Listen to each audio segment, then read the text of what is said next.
Hello, Football Network. Here we are breaking down.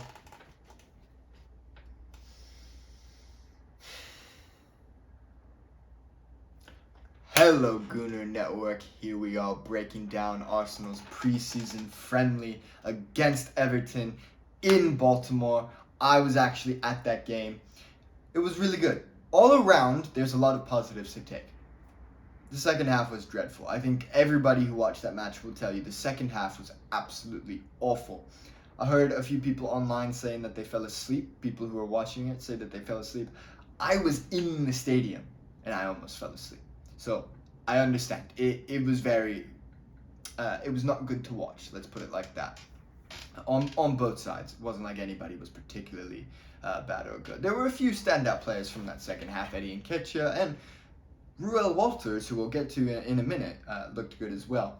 But generally speaking, the first half was excellent, while the second half was just very dreadful, dreary, boring, slow, broken down football. Anyways, let's get into it. I think it was really, really good to see from Arteta and from Lampard and from these clubs putting out more or less their best 11 or similar to their best 11 for these overseas fans in a preseason friendly. I think that it's only going to do good for the future of soccer, for the future of football in the United States. I think that it's an opportunity for a lot of people who don't normally watch high quality football to actually see it on display. And the whole stadium really was enjoying it. You know, the Everton fans, there were a few sitting behind me, and then I was sat club level at the 50-yard line. So the Everton fans were off to my left in terms of the supporter section. They were off to my left behind that goal. They were playing where Everton were defending the first half. The Everton supporters section was behind that goal. And then the Arsenal supporters section was on the opposite side. And the Everton fans were quiet in the first half, but the entire rest of the stadium really did have good atmosphere. It was about 40,000, 45,000 people, I believe I saw was the number being thrown around. And M&T Bank is a stadium that seats 70,000, 72,000, 71,000. I forget the exact number off the top of my head. So it wasn't quite full, but it was pretty much everywhere except for the upper levels. The third level were stuck full, which was really good to see that level of turnout. I will say, I've been to M&T Bank dozens of times, and I've seen 5, 6, 7 different types of events, whether it was music or football or American football or what. I've seen several different types of events at that stadium. The organization, the parking, was really, really awful. Getting in and out of the stadium that day was really not well done whatsoever. They were not prepared. I think they were understaffed in terms of what they prepared for. I think they were expecting probably between 30 to 40,000 supporters. And then we ended up going a little bit over that, and it was just very chaotic. Getting in, getting out. We almost missed we did miss the flyover, which is unfortunate to see because that's always nice. But we ended up getting there with about 15 to 25 minutes, I think, to spare, which isn't awful before kickoff, but I like to get there a little bit early. I like to get there with about an hour, hour and a half, maybe 2 hours, because then you can get a chance to possibly see some players down by the pitch side doing their warm-ups and whatnot. But anyways, it was really good to see them put out more or less a starting 11. So what did that lineup look like for Arsenal? It was really, really solid. We had starting at the back, Matt Turner, who I thought had a good game. He played all 90 minutes and was solid. I thought he looked a lot better than he did against Nuremberg, particularly with the ball at his feet. I think he looked comfortable with the ball at his feet. I think he was a little bit gung-ho, a little bit aggressive, over-aggressive when it came to defensive and shot stopping and crossing situations. That being said, I don't think it was horrible. We at no point did we have to pay for anybody's mistake or anything like that. So, no harm, no foul. I think he looked good. I think he can be a solid backup keeper at the Premier League level. Maybe that's wishful thinking. We'll see. Only time will tell. I do think he's going to get some appearances in the Europa League that will really test his mettle and show us whether or not he has what it takes to play at this level.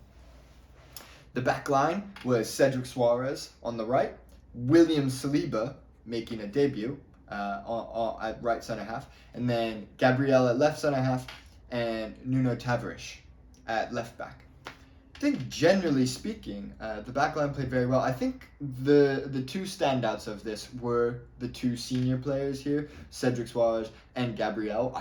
I thought Gabriel had a really excellent game. I think he looked like the best player on the pitch. I shouldn't say that. He looked like the best defender on the pitch in terms of that first half. Cedric Suarez also played really well. Didn't really put a foot wrong. Offered quite a lot moving forward. There were a few times when he just couldn't quite get on the end of things, or he played a ball, put a little bit too much weight on it, or what have you. But otherwise, he looked very solid. William Saliba, I think, had a very interesting debut. There were a few things that stood out in terms of things that he did that were positive, things that he did that were negative. Let's get into it. In terms of the good, he was very, very good defensively. He looked very solid in one-on-one defending situations, which is really, really good to see. He was up against Dominic Calvert-Lewin almost the entire half, and for the most part, he did well handling it. There were a few scary situations where Dominic Calvert-Lewin had a run in behind, where he won an aerial duel that they were both contesting for. But aside from that, you never saw, when he was playing defensively, Saliba, you never saw any sort of hesitation, any sort of lack of confidence or anything in terms of attacking the player and attacking the ball. He carries himself with a little bit of swagger, you know. It was raised to my attention that he never really smiles. He never really looks like positive. He seems to be a serious guy, seems to be a very intense person, and I think that can be really good and intimidating for a center half. And I think it's a really good quality to have. And so he never looked hesitant or unsure of himself in defensive situations, even when the player looked like he was going to beat him, or when it looked like his man was going to get past him. He never looked unsure of himself, which was good to see. Moving forward with the ball at his feet, I thought he was underwhelming. He looked unconfident. He looked hesitant and unsure of himself. There were a few times when he could have played a ball over the top, and this is where I'm a little bit curious, because statistically speaking, and when he was at Marseille, his distribution is very good for a center half. He was known to carry that ball forward up into the midfield, as Ben White has done and as Antonio Rudiger has done, and yet he never really displayed that. That doesn't really mean anything. It's a preseason friendly. We can't take too much away from it. It's a chance for players to get a run of games in, to get their sharpness up, to get a little bit of a breather if they're a player like Saka, who's played pretty much every minute for the past 3 years. You can't take too much from these games. But that being said, he did look a little hesitant, a little bit unsure of himself moving the ball forward, but otherwise he was solid. Gabriel, probably our best player on the pitch, at least in the defense. He was very good, pinging balls all around. He looked happy, aggressive with the ball at his feet. He was confident in defense. He covered the left side of Nuno Tavares well, and he backed up William Saliba quite well as well. So he was very solid. What we have come to know and expect from a player of his standard. He's being linked away with a move to Juventus, to a few other top sides. I don't think it's going to happen. I think if we get fuck you money, I think if we get 70, 80 million offered straight up, that might be enough to tempt Arsenal's mind. Supposedly Pau Torres is being considered as an alternative if Gabriel does move. I don't think that it's happening. I think that the club is in no rush or need to sell. He has a good amount of time left on his contract. He's not going anywhere. Nuno Tavares, playing on the left. What we've come to know and expect from him. He is very raw, physically gifted, and I think he's very good moving forward. He beats his man quite well, and I think he does kind of partner with Martinelli a little bit well, especially in the final third. Defensively, he really doesn't offer too much, and he can get lost at times on both sides of the pitch. So So there's a lot left for him to move. I think bringing in Zinchenko will open the door for him to go out on loan, which I think could be really good for his development, especially if it's to a side that is known for cultivating talent, a side like Atalanta. I think he could do really well learning from the Serie A style of fullbacks there in Atlanta in northern Italy. Moving into the midfield, we had a midfield three of Thomas Partey, Granit Xhaka, and Martin Odegaard. All three looked excellent. It was really good to see Odegaard looking up with that front three. Xhaka looked very good. Thomas Partey, I think Thomas Partey was probably the weakest of the bunch. He has a lot on his mind, which we won't get into too much in this video. But regardless, the midfield looked solid. They were going up against an Everton midfield that really isn't that impressive. I think Decore was the best starting midfielder in this match, and he really didn't look like anything special either. So it wasn't like the opposition was, world class or mind-boggling or anything. But the midfield looked good. There's synergy and chemistry between those three that they have developed that's come from playing together for the past 2 years, or past 18 months. So we would expect that to be our best midfield. Perhaps Zinchenko comes in and disrupts that and takes Granit Xhaka's position. Time will tell. We'll see about that. There's nothing certain, nothing concrete to suggest that, but it's an option. It's something that Arteta has to play with and Arteta has to figure out. The exciting bit was that front three that attack. Gabby Martinelli on the left, Gabby Jesus down the middle, and Bukayo Saka on the right. They looked electric the entire match. We had goals from Saka and goals from Jesus, and they were both excellently taken. And I'm really, really looking forward to seeing Gabby Jesus and what he can bring to this Arsenal front line.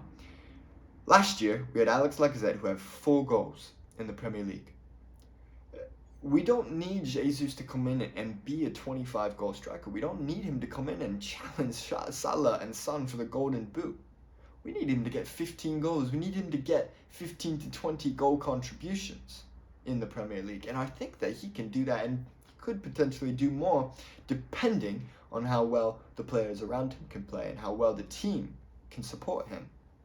He offers quite a lot of dynamism as he's going to be a center forward who drops deep and then moves forward to get into the box. And I think that's what we're all really excited about, is that he's going to add quite a lot. He's offering finishing and clinicalism to this side that we haven't had for the past few years. I mean, since Aubameyang's Golden Boot, we haven't really had any sort of clinical finisher in the side, and that's what he seems to offer now. Those three combined very, very well. So let's go with our ratings. I'll give Cedric. Cedric can get a 7.5. Willem, Saliba, let's give you 6.5. Matt Turner, give you 6.5. Gabriel, he gets an 8. Nuno Tavares, 6. Thomas Partey, 6. Granit Xhaka, 6.5. Martin Odegaard, 7. Bukayo Saka, 7. Gabby Jesus, 8 and man of the match. Gabby Martinelli, 6.5. Good to start. Second half was dreadful. Second half was absolutely awful. Anybody who watched the match will tell you just how bad that second half performance was and how boring it was. It wasn't like we got paid or punished for any mistakes or anything like that, but it was really, really uneventful, really dreadful to watch. I saw a few people online say that they fell asleep during the second half. I was in the stadium and I almost fell asleep during that match, during that second half. So I understand your pain. The atmosphere all around it was dead. Now, to be fair, I had my grandfather's memorial the morning of, and I have been on 2 flights in the past several days, so I was operating on 0 sleep. The hotel was awful, so I had a little bit of an excuse for being so exhausted, for being so tired. But that's not important. It really was not good all around. Just dreadful football. We swapped out the entire front three, and I think the majority of the midfield as well. And then we kept in William Saliba, and I believe for a hot second we kept in Gabriel as well. But there were a few bright spots out of that second half performance. Eddie Nketiah, I thought, looked very good. Him, as well as Anthony Gordon for Everton, looked like the only real threats moving forward. It looked like if a goal was to come, it was going to come from either Nketiah or Gordon. Nico Pepe and Bellerin did not look good together. I think they were they didn't do their value, their transfer value, because both players are on the selling block right now. That they are being advertised right now, being shipped out. I think the club is very open and looking to move both those players on, and I think both those players want to move away from Arsenal. A bit unfortunate. It is what it is. That's how these things go. Sometimes it just doesn't always work out. I think Bellerin had a very long-serving career here, and if this is his last couple of matches in an Arsenal shirt, I think he can go out with his head held high. There's a lot of positivity around him. He has done a lot of really good things for London, for himself here. He's grown a lot as a man, and I think he has a lot of respect. And Nico Pepe, I'm not trying to diss him at all. I think he's a good guy. I think he has a lot going for him, and I think he's an underrated player who just doesn't fit this Arsenal system. I think he can be good in the Premier League. I think he doesn't fit this current system that we're playing. I think in a counter-attacking side, I think somewhere like Leeds might be a little bit better for him, somewhere that has that heavy press and then moves as fast as possible. I think somewhere like maybe Conte, actually, I think could get a lot out of this player, somewhere that's more counter-attacking, like he played under Christophe Galtier at Lille. Regardless, that right side of our team looked very awful. It looked like nothing was coming out of there. We did have Sambi Lokonga come in midway through the second half. Could be a testament that Arteta doesn't really rate him. It could be Arteta simply giving opportunities to other players. I don't think that we can really make a decision or say either way. It's just a preseason friendly, guys. Don't read into it too much. That being said, the brightest spot, in my opinion, of the second half, I think Eddie Nketiah was probably the brightest spot. But the biggest surprise might have been Ruell Walters. Coming in, I think he's number 97. He's 18 years old, out of Haaland, and he's relatively unknown out of Haaland. There's not much being talked about with regards to his name coming out of the youth system right now. He looked very good. He looked very, very good. He definitely did not look out of place. I kind of wish, so Anthony Gordon is the only player who looked somewhat threatening for Everton, and he played on the left and a little bit down the middle of the front line. I wish that we had had the opportunity to see Gordon playing off of the right and see Ruell Walters and Anthony Gordon going head to head, because to be honest, they were two of the three players who looked like they had any mojo, who looked like they had anything going for them, who had the proper boots laced up in that half. They looked to be the only ones who actually offered something. It would have been interesting, I think, to see that matchup, to see those two go for each other, and to see how Ruell Walters does when he's up against actual Premier League starting caliber talent. But alas, regardless, he played well, played very, very well. William Saliba got subbed off. Originally, we did switch to a back three. Rob Holding came in. I thought Rob Holding looked very, very solid, actually. He looked kamikaze, so to speak, suicidal at times with some of the balls that he was playing, with players coming in a high press, and he would just play one right by him, but we didn't get hurt by it. So if he wants to mess around a little bit in a preseason game, I'm not entirely against it. I am interested to see what Arteta intends to do with this three at the back. I think it's an interesting option. So he moved Saliba to the right-sided centre half with Rob Holding playing down the middle, and then Bellerin playing the right wing back. Bellerin would shift forward to overlap Pepe. Meanwhile, Pepe cuts inside, and at that same time, Saliba would drift forward in to play that right half space in between, that João Cancelo, but on the other side. He was playing that position, which was really, really interesting to see. And I think Wouldn't be surprised if we saw more of that throughout the course of this season, William Saliba playing that role, because he's done that in the past for both Marseille and for Saint Etienne and for Nice.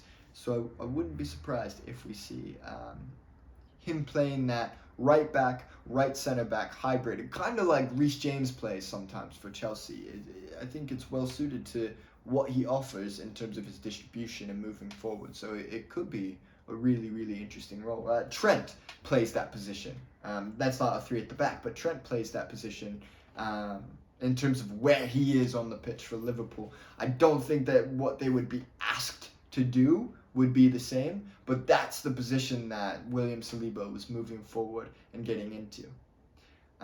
Aside from that, guys, there's not really much to talk about in that second half. It was really dreadful. Nothing happened. Oh, there was a Tarkowski incident at the end.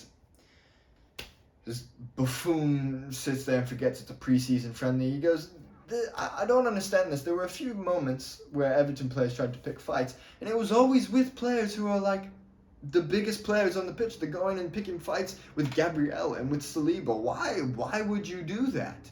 These are players who will put you in the ground so readily. So Tarkowski had a moment at the end. I think he was up. Who was it? It was Iwobi, Tarkowski, and maybe Reece Nelson and Ruell Walters or Eddie off in that corner, off and down, right in front of the Arsenal supporters section, who were very vocal about it and very vocal throughout the match, which was always nice to see. But Tarkowski, I guess he just forgot it was a preseason game and was a bit too intense. But aside from that, there wasn't really anything eventful to talk about that second half. All in all, the only two bright spots coming out of there, in my opinion, were Eddie Nketiah and Ruel Walters. I think Saliba was a little bit interesting. It was nice to see Lokonga play a little bit. Mo Elneny looked like Mo Elneny, safe, solid, that sort of thing. And I don't think Matt Turner had too much to do regarding it. And Holding looked good as well. But the really ones who stood out were Nketiah and Ruel Walters. So that's it, guys. That's going to wrap it up for today's video. Thank you. Let me know your thoughts down below, and look forward to seeing Orlando versus Arsenal later today.